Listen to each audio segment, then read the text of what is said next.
What are you doing? Dad? Dad? What are you doing? Dad! Dad!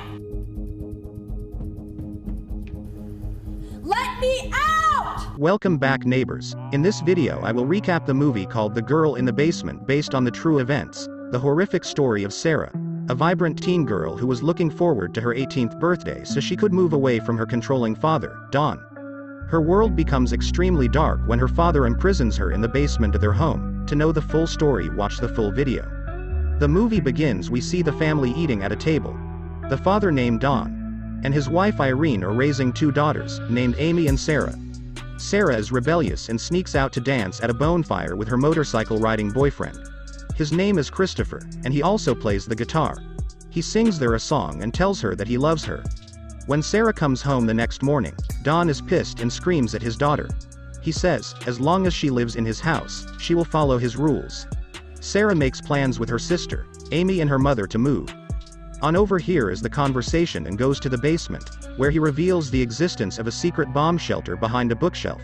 Some months later, Sara graduates in a conversation Sara has with her mom. It reveals that her father has been spending more time in the basement, his man cave, when Irene is out shopping. Don asks Sara to help him move stuff in the basement. Then he took her inside the bomb shelter, telling her it was made by the previous owner. He locks her in the room. Sara screams and panic, calling for help. Unfortunately, nobody can hear her as the room is soundproof. The bin is full of clothing. This is day one and many more to come. Sara is living like a caged animal. The keypad has 3 tries before shutting down the air circulation. Sara takes every opportunity to scream for help and fight to be freed.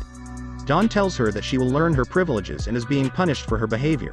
And before leaving, he forced himself to have sex to his daughter. Irene thinks her daughter has run away and calls the police. Don and Irene talk with the police, who think Sara is a runaway. And there isn't much they can do because she is 18. Day 7, Sara is bruised and battered.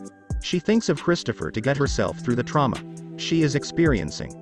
Ironically, Christopher shows up to question Don about where Sara is. Don lies and says she ran off with another man. Then he goes downstairs, forces Sara to put on the red dress, gives her birthday cake and force himself to her again. The next time he comes down, she is ready and attacks him with a makeshift weapon. A 356. Sara is pregnant with her father's using a nursing book to prepare for the baby. She delivers her baby with no medical assistance or proper medical hygiene. 7 years later, Sara is raising her daughter and a son. She is also pregnant. They are all locked in the basement together, and only have one another. Christopher, looking for Sara and shares with Amy the lies he heard from Don. Amy admits that her father has been abusive with her mother and thinks that Don did something to her sister. Then she confronts Don and accuses him of doing something. Irene wants to go to a private investigator, which sets Don off. They argue, and Don drops his basement keys. Amy picks them up and snoops around the basement, only to be caught by an aggressive Don. Sara has her third baby and convinces Don to leave the baby on the doorstep with a note from her asking to take care of her newborn baby. Don leaves the baby for Irene to find. He finds a smaller note. Sara left, asking her mom to call the police because she is trapped in the basement. 14 years, the children, Marie and Michael, are growing up. They have social anxiety from being locked in a basement bunker their whole lives. They do not understand how horrible the situation they are, and really is. They notice a leak in the ceiling and start digging their way out with a spoon. Sara spends all night digging. She is also pregnant again.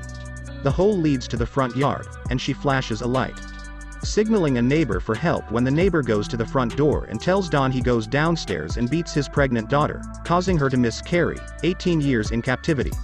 Don filled Sara in about her other son, living just above them, named Thomas. He uses Marie and Michael to turn against their mother. They demand to be let out, and Sara can't take it. She freaks out and collapses on the floor crying. She thinks of her boyfriend, Christopher, and the love he showed her. Sara tells her children the truth about on the kids, understandably, are overwhelmed. Michael tried to beat up on the next time he comes down. That only makes him angrier above ground. Don isn't doing it either.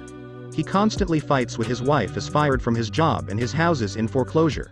He is tired of taking care of Sara and the kids, and funnels carbon monoxide into the basement.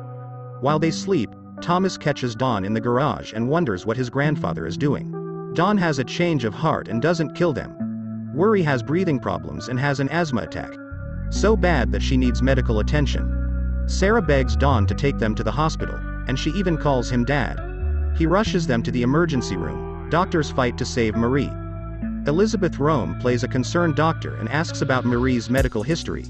Sara asks to go to the bathroom, and Dawn refuses to let her go. She spills water on Dawn's paperwork and makes her way to get help while he gets a new form.